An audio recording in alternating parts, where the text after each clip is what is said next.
চলো আজকে তোমাদের সাথে দুটো প্রোডাক্টের রিভিউ আমি শেয়ার করব। ফার্স্টেই হচ্ছে জুডিও থেকে আমি কিনেছিলাম 79 রুপিসের একটি কাজল।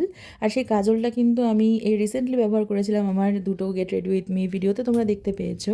আর সত্যি বলছি কাজলটা এতটাই ভালো আর লং লাস্টিং আর জেড ব্ল্যাক, এত অ্যাফোর্ডেবল রেঞ্জে আমার ভীষণ ভালো লেগেছে এই প্রোডাক্টটা। আর নেক্সট প্রোডাক্ট হচ্ছে রিকোডের ক্লে ম্যাট যে লিপস্টিক সেটটা আমি কিনেছিলাম, তো সেইটা আমি ইউজ করেছিলাম দুটো শেড।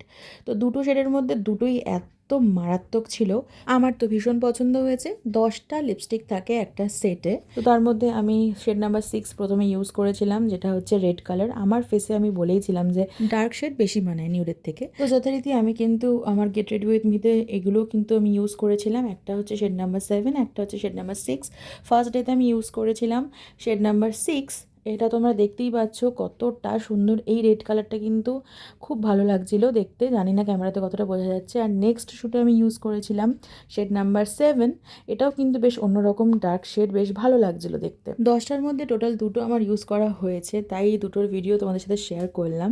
আর তোমরা জানিও যে আমাকে দুটোর মধ্যে কোন লিপস্টিকটা পরে বেশি ভালো লাগছে, মানে দুটো শেডের মধ্যে। এই সেটটা কিন্তু আমি একটা হোলসেলার দোকান দিয়ে কিনেছিলাম, যেখান দিয়ে আমরা মেকআপের প্রোডাক্ট কিনি। প্রাইস পড়েছিল 675। তো চলো আজকের মতো আসি, অন্য কোনো ভিডিওতে আবার নিউড শেডগুলো যদি পারি তাহলে ব্যবহার করে দেখাবো। আর সত্যি বলতে এই প্রোডাক্ট দুটো আমার ভীষণ ভালো লেগেছে, তাই অনেস্ট রিভিউ শেয়ার করলাম।